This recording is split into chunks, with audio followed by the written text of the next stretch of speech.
Hey guys, what's up? Today is Friday, January the 12th. Welcome back to the channel. 10 games on today's schedule. Pretty big card, loaded. I'm running a little late today, guys. No graphics for today's video, but we are going to talk about each game. I'm going to give you guys my best looks. And an hour before tip-off, I'll give you guys my final card, my best bets of the day.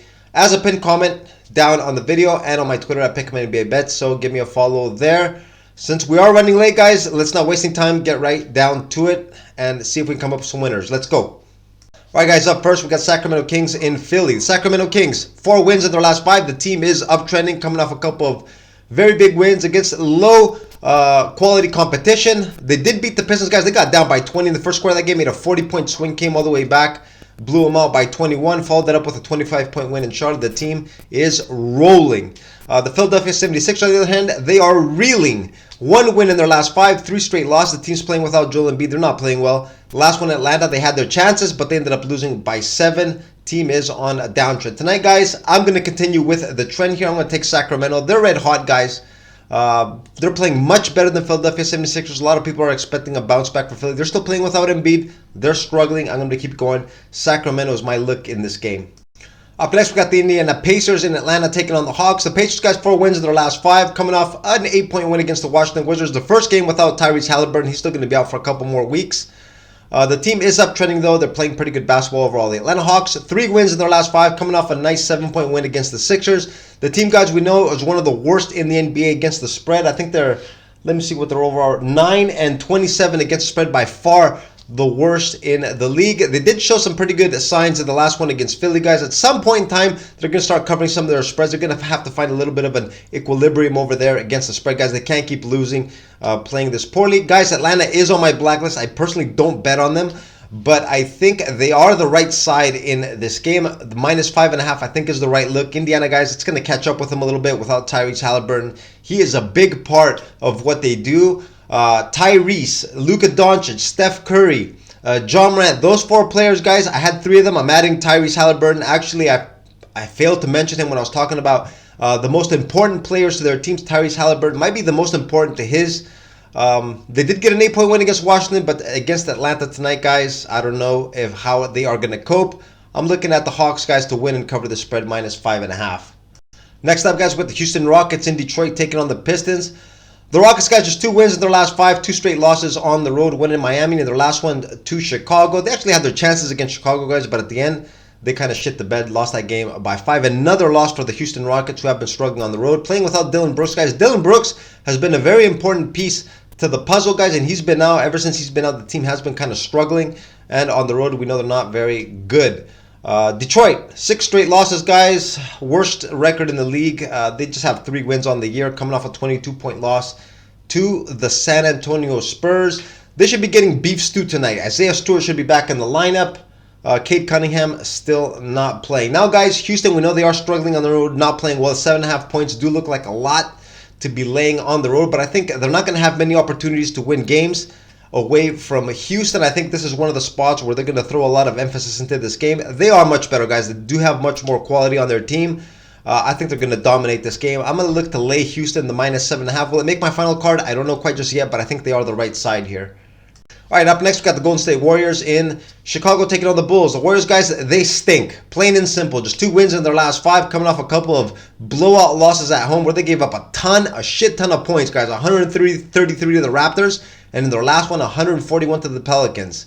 That's going to put a lot of strain on the offensive side of the ball. Steph Curry, guys, how many points is he going to put up? Not getting much help from the rest of the guys. Remember, guys, they're playing a bunch of players that usually are not in the rotation. They do have a lot of injuries. Draymond Green's out, Chris Paul's out. Now, Moses Moody, he's been out of the rotation, but in the last game, he played well, put up 21 points. He's not expected to play either. The Golden State Warriors, guys, I'm just going to say straight up, they're not going to make the playoffs. The championship window is closed. Finito. They're over and done with.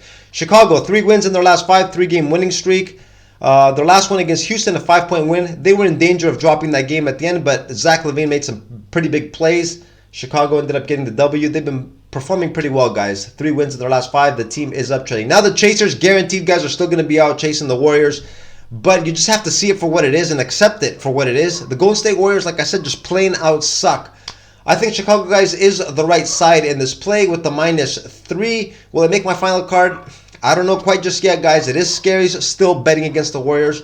but I think they're just straight up done. Chicago guys, -3 my pick in this game. All right, guys, up next, got the Clippers in Memphis taking on the Grizzlies. Both teams, guys, 4 wins in their last 5. The Clippers, red hot, one of the hottest teams in the NBA, guys. If you take away that loss against the Lakers, they've just been jumping from win to win. The team is playing at an extremely high level. No injuries for them. They should be coming in at full strength. The Memphis Grizzlies, guys, 4 wins in their last 5. They're also uptrending, even though they've been struggling with injuries. Ja Morant, we know, has been ruled out for the rest of the year. Bismack Biyombo, guys, they waived him. He did so much work for them when they were struggling with injuries. He was starting, putting up double-doubles, and their thank you to Bismack Biyombo is, no thank you, we don't need you anymore. You are waived. Jaren Jackson Jr., guys, didn't play in the last game against Dallas. Expect to come back. And Marcus Smart, he injured his finger against the Mavs. He was having a big game. He's also going to be out now for multiple weeks. The Memphis Grizzlies struggling. Now, guys, the Grizzlies, with all these injuries again, they're going to be the team that they were at the beginning of the year. They're probably going to start losing. This line, guys, does have them priced pretty generously. The Clippers should go in there and blow them away by double digits. This line, though, guys, does kind of have me a little iffy on this. If I were to go with any play on this, I'd probably take the Clippers just on the money line. Maybe parlay this up with something else. But the handicap looks a little sketchy to me, guys. The Clippers could go in there and blow them away. But something in the handicap in my gut's telling me that this game could be a little close. Don't forget, guys, Memphis 4 wins in their last 5. And with all these rotation players that don't get a lot of time, they went in and beat the Mavs, guys. They beat the Mavs by 17, so they could be dangerous, could keep this game close. The Clippers on the money line, probably parlay this up with something else, is probably the best look, I think, in this game. All right, guys, up next, we got the Battle of Florida. The Orlando Magic in Miami taking on the Heat. The Magic is 2 wins in their last 5, on a bit of a downtrend, guys, coming off a big 21-point loss at home to the Minnesota Timberwolves. They've been struggling with injuries, guys, once again. Franz Wagner, Gary Harris out, Jonathan Isaac out. Wendell Carter Jr., there's a chance he'll be back in the lineup. Markelle Fultz recently came back a couple of games ago. But Franz Wagner, arguably the team's probably the second best player. I think Paolo Banchero is the best player on the team. But the second best guy, Franz Wagner, still out for Orlando. Miami Heat, guys, 2 wins in their last 5, coming off an 8-point loss against Oklahoma City. They've also been struggling with a bunch of injuries, guys. They got some players. The list is pretty high again tonight. Let's take a look over here. Caleb Martin, there's a chance he comes back. He's been out for a while with an ankle injury, I think since Christmas. There's a chance he comes back. Jimmy Butler listed as doubtful. A game time decision in some play. I don't think he's going to play. I saw him in an interview just a couple of days ago. He says he's able to work out a bit, kind of break a sweat in practice. It says it's the first time in a couple of days that he's able to put on his shoe without feeling any pain, which means I don't think he's ready to get back into the game, even though officially he's listed as a game time decision. I don't know why they had just rule him out, don't rule him out from now. And Miami Heat, guys, is one of those teams that likes to manipulate the injury report. Who knows? Maybe it's a tactic they want to use to throw off the other team and their game plans. Who knows? Miami, guys, this is how they operate. Kyle Lowry listed as doubtful with his hand injury, probably won't play. Tyler Hero listed as questionable, guys. This is a very important player. We've got to check his status, guys. He's going to be one of the deciding factors in this game if we're going to go with Miami or Orlando. Still no pick in this game, guys. Too many question marks are surrounding some players. I'll have to update this a little bit later. The lean currently, if Tyler Hero plays, is going to be on Miami, but we got to see the final number and see who else comes in and out for Orlando as well. The lean, though, on Miami in this game. All right, guys, up next, we got the Portland Trailblazers in Minnesota taking on the Timberwolves. The Blazers, guys, coming off a 62-point beatdown last night in Oklahoma City. I think they were in the top 5 now in NBA history for the largest margin of loss, 62 points last night against the Thunder. Just one win in their last 5. The team is on a constant downtrend, guys. They're just getting blasted left and right. The Timberwolves, 2 wins in their last 5. They're coming off a bad loss, guys, in Boston. They had their chances to give the Celtics their first loss of the year. They ended up dropping that game by 7. They played without Rudy Gobert and Mike Conley. It was the second night of back-to-back. They held the veterans out. They came close to guys winning straight up in Boston. They ended up dropping that game by 7. Tied now for first in the West. The OKC Thunder caught up to them. Tied them for tops. Now, guys, in this ball game, Minnesota's favored by 15.5. I did expect a higher number. Second night of back-to-back for Portland. Just got blasted by 62. Remember, guys, Portland, last week of the regular season last year, I think they were like 19.5-point dogs against the Timberwolves, playing with a bunch of scrubs. They had already thrown the towel. Minnesota needed a win.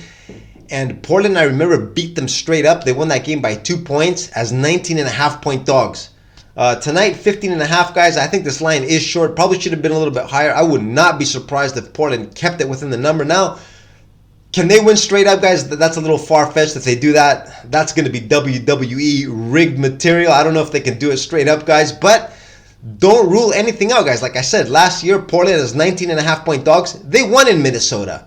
So if I were to go, guys, with any side on this game, I'd probably take Portland plus the points. As unlikely as it looks, this is NBA, guys, where amazing happens. All right, guys, up next, we got the Charlotte Hornets in San Antonio taking on the Spurs. The Hornets struggling hard. Just one win in their last 5. We know they've been decimated with injuries. But, guys, on the injury report, we see LaMelo Ball on the injury report listed as questionable. There's a chance that this guy comes back tonight, guys. Arguably the team's best player. We know he signed a huge deal in the offseason, something like $260 million, the max deal. There's a chance, guys, he comes back in tonight's game. We got to monitor his status. San Antonio Spurs just one win in their last 5, but they've been playing some pretty good ball overall. If you look at their most recent results, just an 8-point loss in Memphis, followed that up with a 4-point loss against the Bucks, a 2-point loss against Cleveland, and then blew out the Pistons by 22 in their last game. They have won just one in their last 5, but they are noticeably playing a lot better. Now they're favored here by 3. I think Charlotte is going to get a lot of love in this game. We might see my strategy play out here, guys. If LaMelo gets ruled in, this line is definitely going to drop at least a couple of points. Who knows? Charlotte might even become favored. If they do, guys, I'm going to go big on the Spurs. They are playing well, guys. A lot better than the Charlotte Hornets are lately. I think even if LaMelo doesn't play, Charlotte will get love with the plus points. People don't like laying anything with the San Antonio Spurs. I think, though, they are the right side in this game. I'll take San Antonio. My lean is on San Antonio. I'm waiting to see if LaMelo plays. If he does, we're going to get a better line here on the Spurs, guys. All right, guys, up next, we got the Toronto Raptors in Utah taking on the Jazz. The Raptors, guys, just 2 wins in their last 5.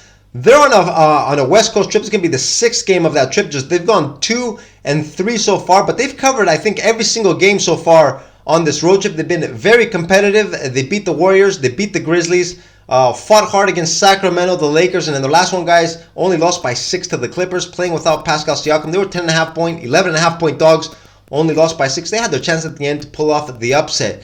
Darko Rajakovic, guys, sticking up for his players. I love this coach, man. After that rant, I've seen this video over 20 times. I can't get enough of it. The entertainment was just off the charts, guys. Scotty Barnes, the future of the NBA. My team has superstar players too. And if we are not to win, if the NBA expect us to lose, tell us. We don't show up. Just give the other team the win. Right? This is Darko Rajakovic, man. I love this guy. He's got a cool fucking name too. Darko. I love that name. Utah, 4 wins in their last 5. They are uptrending, guys. Dominating, especially at home, guys. They are just absolute monsters. 12-5 at home, guys. I made the mistake back in the Denver Nuggets against them in the last game. They just blew the Nuggets out by 13 from start to finish. They are on a huge uptrend. Now, guys, they are favored by 3. I love them as home dogs. I like it. It's easy to pull the trigger when they're home dogs as now. As favorites, I don't know, guys. In Toronto, they've been a covering machine. Not only that, guys, I saw some interviews of their players. They love how their coach is sticking up for them. The mood is very good. RJ Barrett loves being back home in Toronto. Emmanuel Quickley is also very happy to be on the team. He thinks he's going to get the opportunity that he didn't have in New York. Overall, the mood in Toronto looks good. Utah, guys, I know they're a machine at home. They're uptrending, but I can't lay the 3 as a favorite. I'm going to look to take Toronto in this game. They might even win straight up, guys. Why not? The line is short. They could do it. Pascal Siakam listed as questionable. It doesn't matter. They played without him against the Clippers, and we're still in it. Let's go against the Tide and take Toronto, guys, here, plus the points. All right, guys, on our last game, we got the Pelicans in Denver taking on the Nuggets. The Pelicans, 4 wins in their last 5. The team has been balling out in their last 2, guys, against Sacramento Kings and Golden State. 33-point win against Sacramento. 36-point win against the Golden State Warriors. The team has been playing lights out. But the injury report is stacked for tonight, guys. If you look at the injury report, we don't know who's going to be playing for the Pelicans tonight, guys. Brandon Ingram listed as questionable with an Achilles strain. C.J. McCollum with an ankle sprain. Trey Murphy questionable with a knee strain. And Zion Williamson with quadricep. How can you handicap this game, guys, when you don't know who's going to be in or out? While I'm doing this video, we don't know who is available. Denver favored by 8. 3 wins in their last 5. They're coming off a 13-point loss in Utah. Bad loss for Denver, wire to wire, guys. They didn't look very sharp in that game. They're favored by 8. Like I said, no predictions here, guys. If we don't know who's going to be playing for New Orleans, I'm going to have to update this a little later. The lean, guys, of course, Denver at home. One of the top teams in the league. But New Orleans, guys, like I said, couple of 30-plus point beatdowns against Sacramento, Golden State. Not too shabby. They're not to be overlooked. So we do got to see who's going to be playing for the Pelicans before making a prediction in this game. Alright, guys, these are my looks for the 10 games tonight. Out of these 10 games, I like quite a few games. Actually, I think my card's going to have, I'm probably going to have 2 or 3 games tonight. Out of all these games, I'm actually looking at the Kings. I want to bet on the Atlanta Hawks, guys, but they're on my blacklist. I do think they're the right side, though, in that game. Also looking at the Bulls. Might take the Clippers on the money line. Might parlay it up with a couple other games that I think are locks, like maybe Houston. What else do we got here? San Antonio, that might be my bet of the day, guys. San Antonio, especially if LaMelo comes back, I'm going to hit my strategy once again. However many of you guys want to follow it, cool. If you want to fade it. Personally, guys, I'm telling you, it hits like at a 75-80% clip. If LaMelo comes back, I'm really going to hit the Spurs tonight. And I'm also looking at the Raptors. Some pretty interesting games. Actually, I kind of like tonight's card, guys, but I will make my plays, my official plays, about an hour before tip-off, like I said, as a pinned comment on my Twitter at Pick'emNBABets. And that's going to be it, guys. I'm going to wrap it up right here. I'm going to wish you all good luck on your plays, and I'll see you again tomorrow, guys. Later.